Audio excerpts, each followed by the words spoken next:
بسم اللہ الرحمن الرحیم۔ السلام علیکم محترم سامعین و ناظرین۔ حضرت ابو ہریرہ رضی اللہ تعالیٰ عنہ سے روایت ہے، اللہ کے رسول صلی اللہ تعالیٰ علیہ وآلہ وسلم نے فرمایا، طاقتور مومن کمزور مومن سے بہتر اور اللہ کو زیادہ پیارا ہے، اور ہر ایک میں خیر موجود ہے۔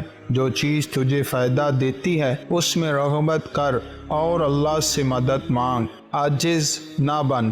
اگر تجھے کوئی مصیبت آ جائے تو یوں نہ کہے اگر میں اس طرح کرتا تو یوں نہ ہوتا، بلکہ یوں کہے اللہ نے یہی مقدر کیا تھا اور اللہ نے جو چاہا کیا، کیونکہ لفظ لو اگر سے شیطان کا کام شروع ہو جاتا ہے۔ سنن ابن ماجہ حدیث نمبر 79۔ حضرت علی رضی اللہ تعالیٰ عنہ سے روایت ہے، اللہ کے رسول صلی اللہ تعالیٰ علیہ وآلہ وسلم نے فرمایا، کوئی بندہ مومن نہیں ہو سکتا حتیٰ کہ وہ 4 چیزوں پر ایمان رکھے: اللہ پر جو اکیلا ہے، اس کا کوئی شریک نہیں، اس بات پر کہ میں محمد اللہ کا رسول ہوں، موت کے بعد زندہ ہو کر اٹھنے پر اور تقدیر پر۔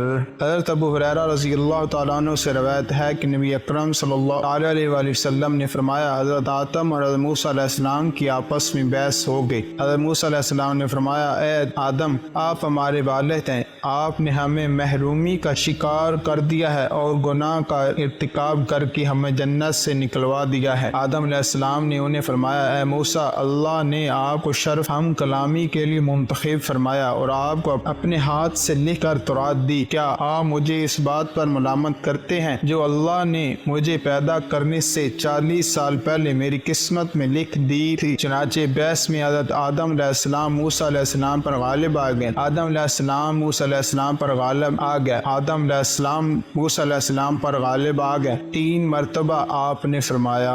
سنن ابن ماجہ حدیث نمبر 80۔ اللہ تعالیٰ کی بارگاہ میں دعا ہے میرا پڑھنا اور آپ کا سننا اپنی بارگاہ میں قبول فرمائے اور برائی کے کاموں سے بچنے اور نیک اعمال کرنے کی توفیق عطا فرمائے۔ جزاکم اللہ خیرا و احسن الجزاء۔